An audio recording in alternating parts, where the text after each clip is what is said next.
Om Namo Bhagavate Vasudevaya. Om Namo Bhagavate Vasudevaya. Om Namo Bhagavate Vasudevaya. Om Ajnanatimrandasya Jnananjana Shalakaya Chakshurun Milidam Yena Tasmai Sri Guruve Namaha. Sri Chaitanya Manobhishtam Sthapitam Yena Bhutale Swayam Rupa Kada Mahyam Dadanti Sugadadikam Mandeham Sri Gurum Sri Udapatakamelam Sri Gurum Vaishnavamsya Sri Rupam Sagrajatam Sagana Raghunatham Vidam Tam Sajivam Sadvedam Savadudam Parijana Saidam Krishna Chaitanya Devam Sri Radha Krishna Padan Sagana Lalita Shivishakam Vidam Scha Ye Krishna Karuna Sindhu Dinabandhu Jagatpati Gopesha Gopika Kanda Radha Kanda Namostude Tapta Kanjana Gaurangi Radhe Vrindavaneshwari Shabanu Sude Devi Pranamami Hari Priye Vancha Kalpatarubhya Chakrupa Sindhu Bevacha Patidanam Pavinebhyo Vaishnavebhyo Namo Namaha Nama Om Vishnu Padaya Krishna Prishtaya Bhudale Srimade Bhaktivedanta Swamini Dinamine Namaste Saraswati Deve Gauravani Prajarine Nirvishesha Shunivadi Pashyatya Deshatarine Jaya Shri Krishna Chaitanya Prabhu Nityananda Shri Advaita Gadadhara Shiva Sadi Gaura Bhaktavranda Hare Krishna Krishna Krishna Hare Hare Hare Rama Rama Rama Hare Hare Hare Krishna Hari Om Tat Sat. So today we are reading from Srimad Bhagavad Gita chapter 13 text 8 to 12. Okay. Mataji, where we have reached? Prabhuji, the paragraph starts with as for detachment. Okay. So, what is knowledge? This is what is being discussed by Lord Krishna to Arjuna. Okay. So many points. Okay. So, which para? Tell me, Mataji. Detachment paragraph, Prabhu. Detachment.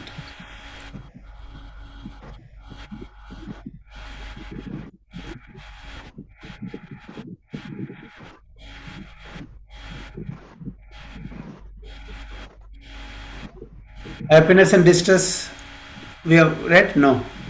As for detachment, right? Yes, Prabhu. Okay. As for detachment from children, wife and home, it is not meant that one should have no feeling for this. They are natural objects of affection, but when they are not favorable to spiritual progress, then one should not be attached to them. So, many times we have a misconception, okay? Wife, husband, children, parents, they're all, Maya, because we have attachment, we have emotional, sentimental feelings towards them. It's wrong. Since we are in the Grihastha Ashrama, we are in a family, we have, husband or wife or children or parents, whoever it is, we have a duty towards our relatives. So it's our duty to take care of them. But at the same time, we should not have our attachment. As a duty to take care of the wife or to take care of the husband or children or parents, we have to carry out certain responsibilities. So they are not Maya. One should never think that, wife is Maya or husband is Maya, children are Maya. How they will become Maya? If they are not brought up in Krishna conscious way. So there, whatever is our duty we have to do and without any attachment.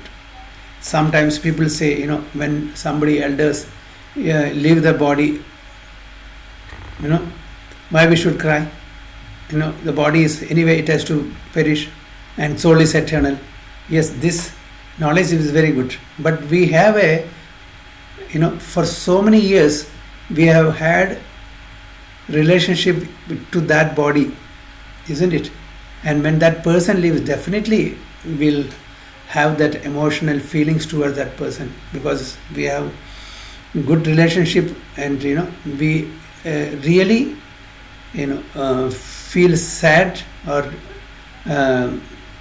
morose because of that near and dear is leaving us. But at the same time, we should be happy that he or she is going to unite with the Supreme Father. So whenever acharyas, they leave, okay, usually, it's a mixed feeling because a person who is very dear to us is giving all the guidance, all the instructions, all the inspiration for our spiritual advancement, leaving the body and leaving us. Definitely it's a great loss. Okay, so we feel sad, but at the same time we should celebrate his leaving. Okay, Tirobhav. Why? Because he is going to unite with the Supreme Lord. So there is it's a mixed feeling.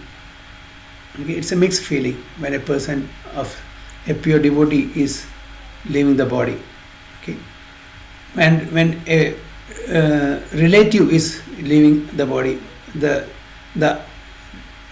bereaved family members, the kith and kin definitely feels, because to that, as a father, as a husband, or as a wife or children, that relationship is there, and we have been intimately connected and related to that person, and so much of reciprocation we have had, to that person in that body. Definitely we will feel, but over a period of time, we should pray for them, and we should come out of that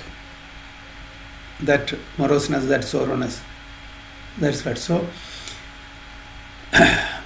attachment. So we should not have attachment. Okay. So we should serve them. We should take care of them in a mode of detachment. So children are there, wife and home, and we have possessions, we have relatives, and we have position. Kisa kursi ka. Okay. We have attachment so much to our kursi also. Okay, this is temporary. We know that today I have this chair, tomorrow I will not have it. So we should, if you have so much of attachment, then will be totally depressed. So we should be careful. So whatever we are doing, we should do in a detachment way. So naturally we will have affection, but when they are not favorable to spiritual progress, then one should not be attached to them. So we have to see whether spiritually it is okay, spiritual progress is happening, then okay, no problem. Otherwise there is no point of showing our emotion also. That is unnecessary. The best process for making the home pleasant is Krishna consciousness. If one is in full Krishna consciousness, he can make his home very happy, because this process of Krishna consciousness is very easy. One need only chant Hare Krishna, Krishna Krishna, Hare Hare, Hare Rama, Rama Rama, Hare Hare. Except the remnants of footsteps offered to Krishna, have some discussion on books like Bhagavad Gita and Srimad Bhagavatam, and engage oneself in deity worship. So our home, we should make it's a temple.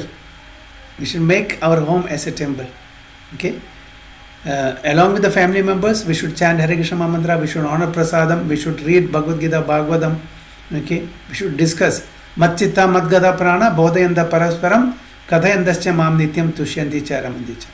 When devotees congregate, when they meet, what do? They discuss about the Guna Rupa Leela of the Supreme Lord. Okay. Nama Guna Rupa Leela of the Supreme Lord. In that we relish, each and every one of us, we relish this. So this is how we can make each of our house as temple.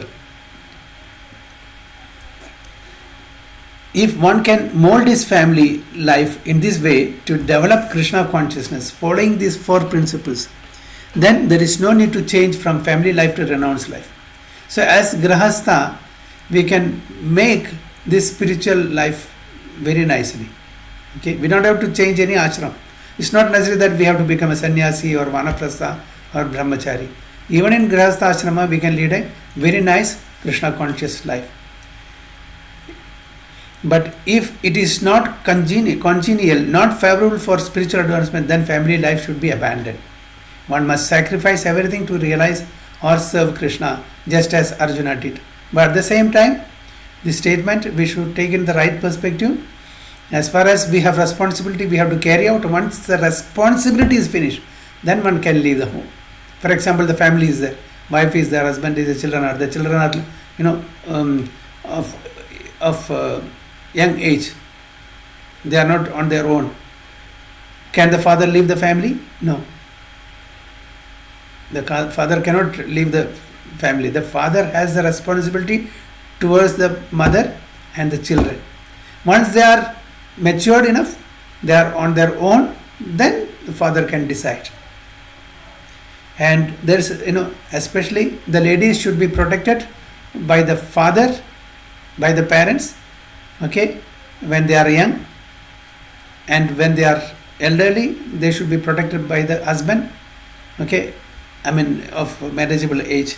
And when they become old, they should be protected by the children. So we cannot run away from our responsibilities. Okay, once the responsibility is over, even Prabhupada left home, okay, when his children was, grown up. Only at that time he left home, not before that. Okay, even after leaving home, after taking sannyasa, he saw that his wife was sent some amount of money every month for her, for to meet her expenses. So we should not prematurely run away from our responsibilities. Okay, so Arjuna did not want to kill. One must sacrifice everything to realize or serve Krishna, just as Arjuna did. Arjuna did not want to kill his family members, but when he understood that these family members were impediments to Krishna realization, he accepted the instruction of Krishna and fought and killed them. Because Krishna is directly instructing. Arjuna was not at all interested in engaging the war, because he was treating Dronacharya and Bhishma Pitamaha, his teacher, his grandsire, grandfather. How can he kill his own people? But there is a duty, above that. This is based on his sense gratification. He was arguing with Krishna, but Krishna is giving a higher responsibility of re-establishing the dharma. For that, he has to take weapon and fight the war, whoever it is in the opposite side, be it his own people. Just like a high court judge, his own son is coming as a victim for some sinful activity. What he should do? Will he not pass a judgment to punish him? Oh, because he is my son, I will not punish him. Can he do that? No. So one should not see who is in the opposite side. Oh, he is my relative, so I don't want to kill. So that should not be the mentality. So Krishna is correcting. Okay.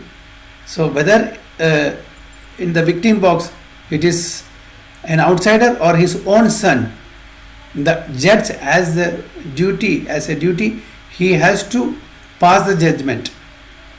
Okay. He should not see who is my relatives in the victim box, so I should not punish him. No, we should not do that. So here Arjuna is instructed by Krishna that maybe in the opposite side, it is, they are all your relatives and your teachers or your grandfather. But as a Kshatriya, as a responsible Kshatriya, you have to carry out the responsibility as a fighter to re-establish the dharma. You cannot run away. Don't see who is the opposite in the opposite camp. So one must sacrifice everything to realize or serve Krishna, just as Arjuna did. Arjuna did not want to kill his family members, but when he understood that these family members were impediments to his Krishna realization, he accepted the instruction of Krishna and fought and killed them. So in all cases, one should be detached from the happiness and distress of family life, because in this world, one can never be fully happy or fully miserable. So this is a place full of miseries, and especially as far as human beings are concerned, we have a mixture of happiness and sorrow. Never at any time, at any point of time, I'm fully happy today, completely happy today, or completely miserable. It's a mixture. This life is like that only. So this is regarding attachment. Happiness and distress are concomitant factors of material life. One should learn to tolerate, as advised in Bhagavad Gita. So what is that sloka in Bhagavad Gita, that we should tolerate happiness and distress, hot and cold? What is that sloka?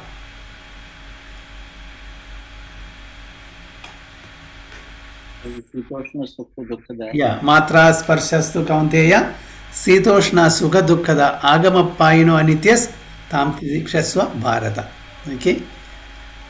How it is? What Krishna is telling? When the Indriya, the senses, come in contact with the sense object, sometimes we feel happiness, sometimes we feel distress. Okay. In the summer season we feel hot, in winter season we feel cold, isn't it? So what Krishna is Mastra Sparsastu Kaunteya Sitoshna Sukha Dukkha. Sita and Sukha. I mean Sita and Ushna, that is cold and hot. Okay. Sukha Dukkha, happiness and distress. It comes and goes. How? Just like winter and summer keeps coming and going. Agamapaino anityas. Anitya it is.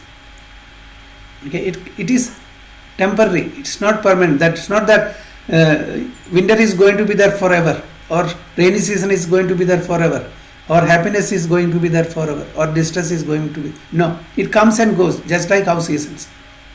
We should try to tolerate. Oh Arjuna, that's the only way. There is no point of crying over it. Oh, today I am very sad, or I am too much in distress, in morose, and today I am very much happy, or I am too much elated. We should tolerate both, isn't it? So why Krishna is telling to tolerate happiness also?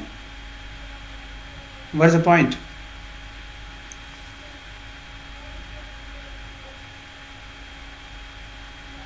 Also, it is difficult to digest the success and happiness, Prabhuji. So once people are happy, they forget Krishna. So when we are too much elated in joy, we forget Krishna. Easy to forget Krishna, and in that, and we may that is just like a sugar-coated pill. Happiness in this material world is like a sugar-coated pill. What happened? What is there in the sugar? Outside it is very tasty, sweet, but inside it is bitter. So when we are in happiness, too much money, too much name, fame, we tend to forget Krishna, and because of that false ego, I am the doer, I am rich, I am beautiful, I am strong, we tend to commit sinful activity. So that strength, that happiness will lead to commit sinful activities also. That's why tolerate that. Don't be too much elated, too much overjoyed when in happiness also. So here it is said that one should tolerate happiness and distress. Okay. One can never restrict the coming and going of happiness and distress. So one should be detached from the materialistic way of life and be automatically equipoised in both cases. So we should maintain equanimity. You should be equipoised. You should be equipoised, whether it is happiness or distress, because it is going to come. Just like seasons are changing, winter is coming, summer is coming, rainy season is coming, autumn is coming, spring is coming. Season keeps changing, and happiness and distress also will come according to our karma. Okay. And we should try to tolerate. That's what Krishna is instructing Arjuna. So we should not make our face, today is a bad day, or today is a very, very too much joyful. Today is a very good day. It keeps coming. We should have that equanimity, or we should be equipoised in both cases. Generally, when we get something desirable, we are very happy, and when we get something undesirable, we are distressed. But if we are actually in the spiritual position, these things will not agitate us.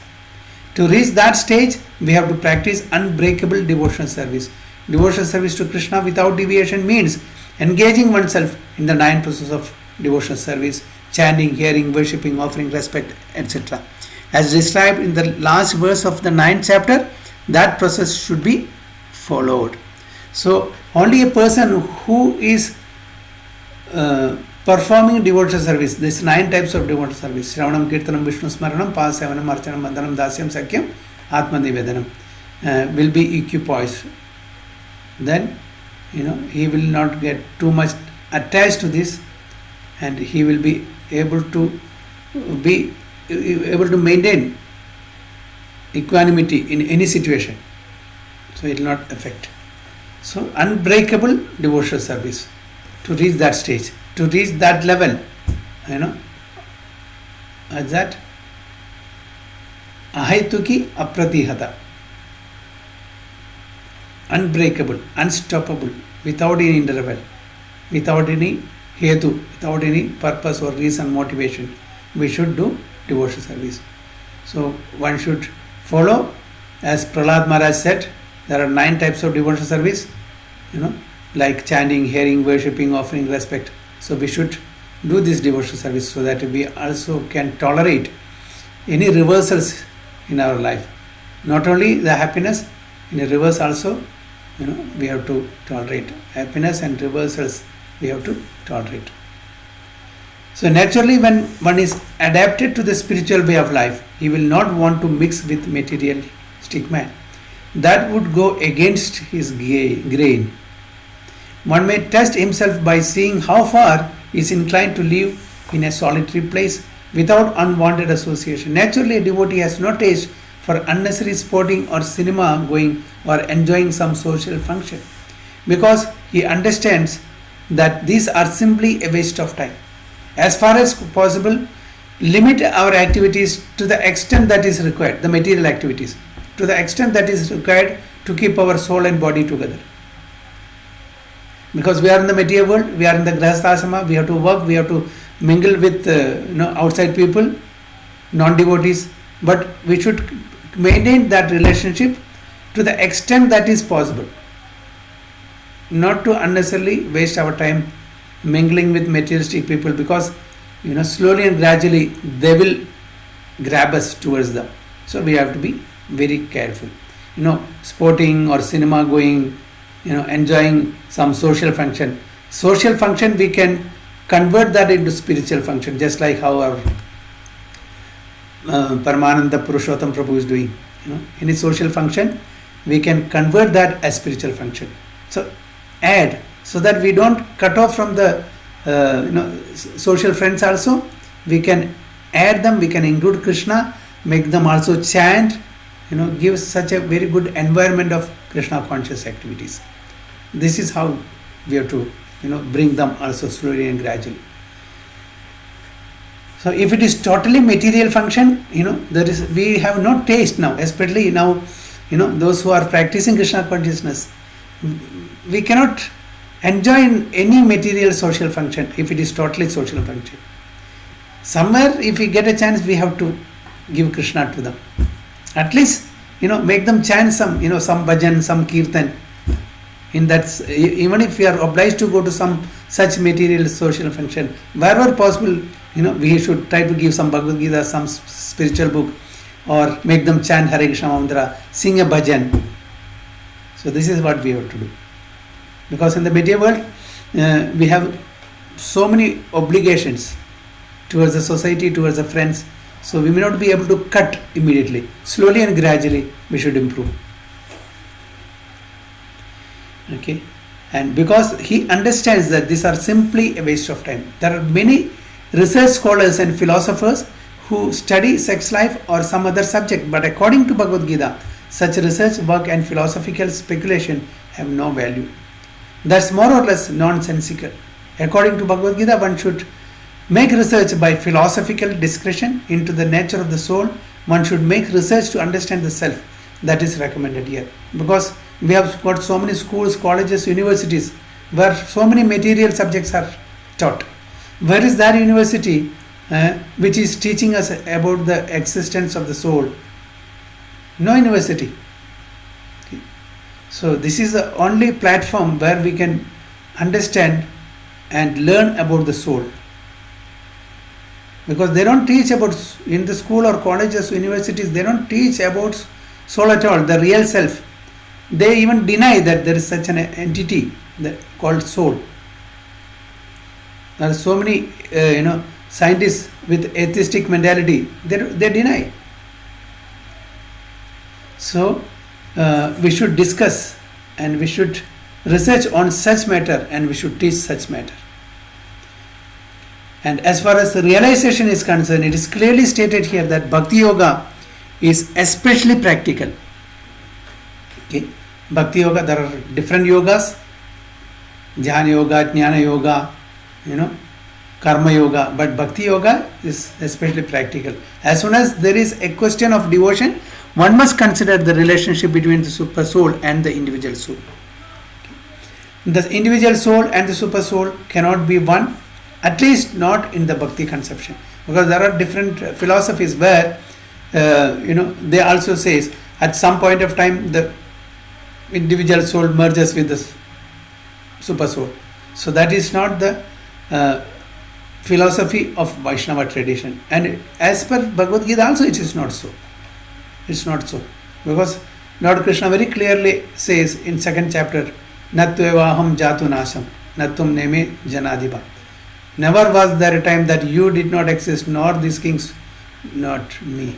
And never there will be a time that we shall cease to be.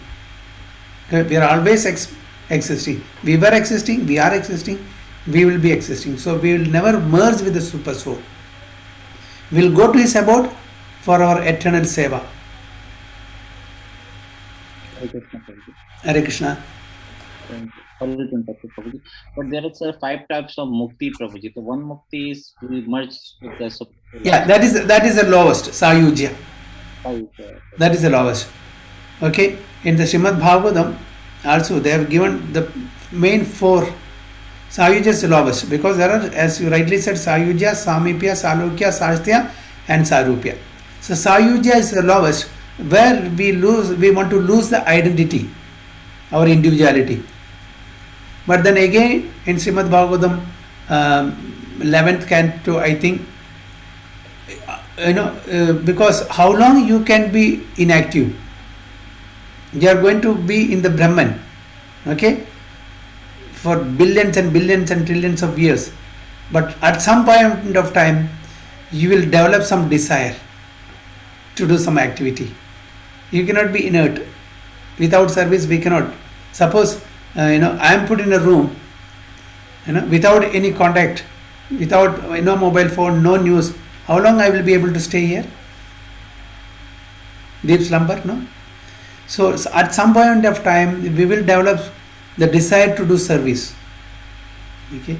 At that point of time, we will have to again come to this material world, get the association of devotees, practice Krishna consciousness, then they will go back. So it's not.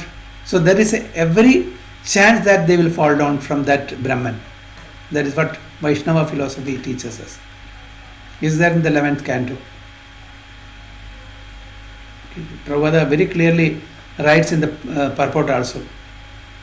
So even if one, there are also transcendentalists, but it takes, we don't know the material calculation, but they have to become a devotee. Then as a devotee to do seva, they have to go. See, as far as our philosophy is concerned, it's clear. Means and end, the goal, both are same. Devotional service. For them, the means is devotional service, the end is Brahma Jyoti. Okay, so we as a devotee, as part and parcel of Supreme Lord, as eternal servants, we are eternal servants. Servant means doing seva. In Brahma Jyoti, what seva are you going to do? There is no seva. We are in deep slumber. Where is seva? Mamai vamso jiva loke jiva bhuta sanatana. Sanatana, eternal. So how can you merge? And where is the possibility of doing seva? So for doing seva, we have to keep our individuality. We cannot merge. We cannot lose our individuality. So in Brahman, there is no seva. There is, other things. Sat, in Brahman only Sat is there, eternity is there. Chit and Ananda is not there. In Paramatma, Sat and Chit are there. Okay? Only in Bhagwan, what is there? Sat, Chit and Ananda. So if you want really Ananda, then you have to go to the Supreme Abode. So there is Jadananda, Brahmananda and Paramananda. Okay? Jadananda is whatever we are enjoying in this material world with our material senses and that is Jadananda. Gross body is experiencing some happiness. When we are getting very nice, delicious food, we are enjoying. Okay? When we are seeing some beautiful form, we are enjoying with our eyes. When we are listening to some beautiful, nice music, we are enjoying with our ears. So these are all Jadananda. Brahmananda is those impersonalist. When they go to the Brahmachodi, when they go to that plane, they are enjoying that Brahmananda. But then Premananda, that is only when we do seva to the Supreme Lord, without any expectation, just for His satisfaction, not our satisfaction. We falsely think that we are the enjoyers. Okay? Lord Krishna says in Bhagavad Gita, Bhoktaram Yajna Tapasam Sarva Loka Maheshwaram. Bhoktaram Yajna Tapasam. Of all the Yajna Tapas, He is the Bhokta, He is the enjoyer. But we think that we are the enjoyer. So like that. So in our tradition, in the Vaishnava tradition, the soul, the individual soul, the Jivatma never becomes one with the super soul. We always maintain our individuality and we are there to eternally serve the Supreme Lord. Jivera Swarupa Hoye Krishner Nitya Dasa.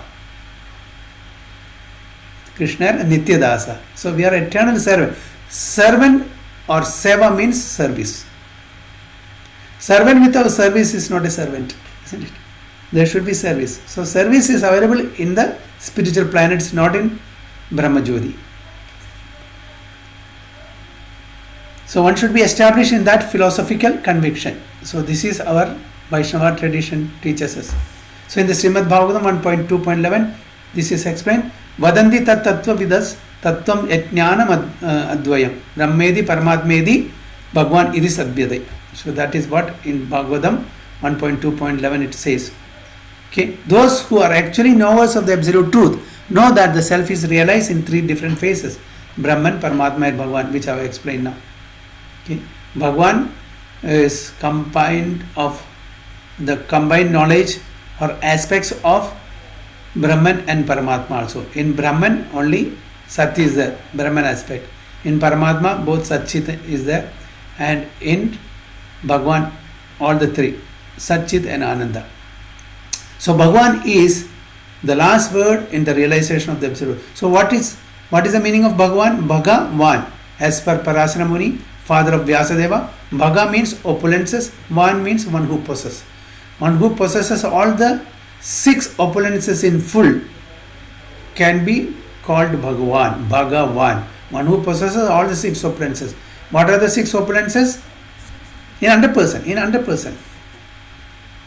What are the 6 opulences?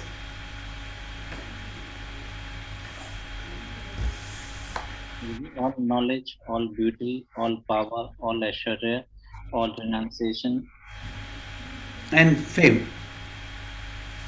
Okay, so all these opulences in 100%, those who possess that can be termed as Bhagwan. So only Krishna has this. All beauty, all knowledge, all strength, renunciation and fame, only Krishna has. Okay. Therefore, one should reach up to the platform of understanding the Supreme Personality of Godhead and thus engage in the devotional service of the Lord. That is the perfection of knowledge. Beginning from practicing humility up to the point of realization of the Supreme Truth, the absolute personality of Godhead. This process is just like a staircase beginning from the ground floor and going up to the top floor. Now on this staircase, there are so many people who have reached the first floor, second or the third floor, etc. But unless one reaches the top floor, which is understanding of Krishna, is at a lower stage of knowledge. So it's just like a ladder, different steps are there, or staircase, different steps are there. So depending upon our conviction and our practice, we are on different rungs or different steps of the staircase. Okay, one may be in the first step or second step, third step. So one has to reach the topmost step where we understand that our service is meant to satisfy Krishna, not our senses. So he is in real advanced. He is in real advancement of spiritual knowledge. So if anyone wants to compete with God and at the same time make advancement in spiritual knowledge, he will be frustrated. Okay. It is clearly stated that without humility, understanding is not truly possible. So one should be humble enough to understand this Krishna consciousness. Otherwise it is not possible. If we are having some false prestige or false pride, then it is not possible to understand the science of God. You should be humble. Okay. In an argumentative mood, you will not learn anything. We should have submission to the Guru.